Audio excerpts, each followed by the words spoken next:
המחשב, וזה אותו, למרות שזה נראה לכם אולי לא בדיוק, תסתכלו על זה פעם שנייה ושלישית, זה גם אותו, זה לא רחוק במקום אחד מהשני.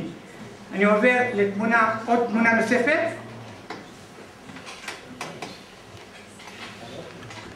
זה מקרא, גם כן מקרא, מג'נבה מול וינה, כאשר פה כמו שרואים התרגום לא מנוקד והפסוק מנוקד, זה קטע, זה כתב של הפטרות, וזה אותו כתב יד, והמחשב מציע את הצירוף הזה, וכנראה שהוא צודק, הוא לא יודע שהם שניהם קטעי מקרא, הוא לא יודע שום דבר על התוכן, רק לפי הכתב יד.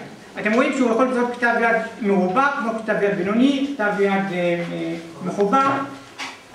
זה צירוף מאוד מעניין מג'נבה 38 ספר המצוות לרס"ג לניו יורק ספר המצוות לרס"ג.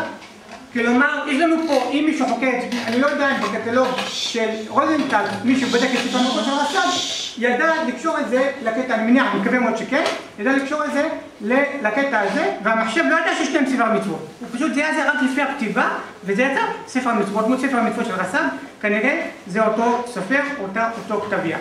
נעבור לדוגמה הבאה, אני גומר פה את הדוגמאות, מיד, עוד שתי דוגמאות. הנה דוגמה מספר מוסר סופר לגמרי, זה סופר מקראי, שפעם כותב מקרא ופעם הוא כותב לקסיקון מקראי מסורה, סליחה, מסורה, זה אותו, כנראה אותו כתב יד, ודאי שזה אותו סופר. דוגמה נוספת מהעניין הזה היא מפתיעה, עוד פעם ספר המצוות של רס"ג, אבל שימו לב מה שקורה פה. המחשב מזהה לי את תרגום רס"ג מג'נבה בצד שמאל, מספר המצוות של רס"ג בצד ימין. זה לא אותו חיבור, אבל כנראה אותו סופר שכתב את ספר המצוות בצד ימין, כתב את תרגום רס"ג בצד שמאל. תסתכלו על המם, תסתכלו על האלף, תסתכלו על הכתיבה, יש לנו פה את אותו, זה לא אותו חיבור, אבל זה אותו סופר שכתב את שני הצפון. יש לי דוגמאות בלי סוף.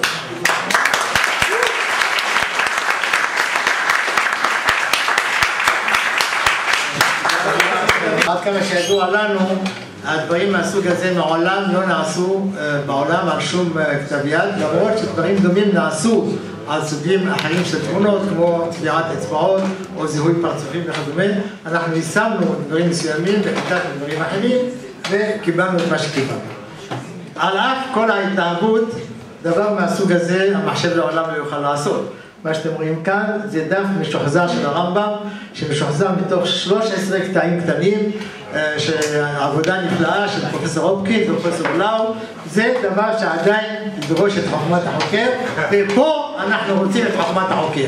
שלא יפרסמו לי פרסומים עם צירוף קטע הזה, כשהמחשב כבר יודע לעשות זה לבד. עכשיו רבותיי, הבשורה היא שכאשר קיימברידג' יסתיים, אנחנו נפעיל את כל המערכות האלה על כל התמונות שיהיו לנו, ואני צופה שנוכל למפות את כל הצירופים של הגניזה, אם יהיה לנו תקציב, יהיה לנו כוח, יהיה לנו רצון, תוך כ3-4 שנים מהיום. מיפוי של 97% או 90% מכל הצירופים בגניזה. זה קצת, הייתי אומר, מדכא, כי חוקרים יחשבו עכשיו למי אני אעמל, אם המחשב יכול, אבל אנחנו רוצים שיתרכזו באמת במחקר עצמו. אנחנו ניתן להם את הצירופים, ואתם מכאן ולהבא תמשיכו לחקור. ובזה אני מסיים, ואני אומר שתקוותנו שבעתיד הקרוב... תודה רבה. אני רוצה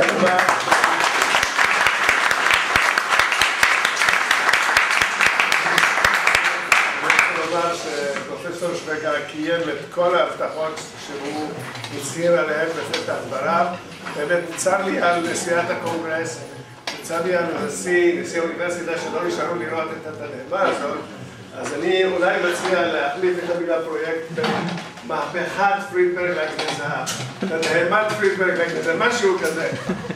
תודה רבה על לשאול את המרצים.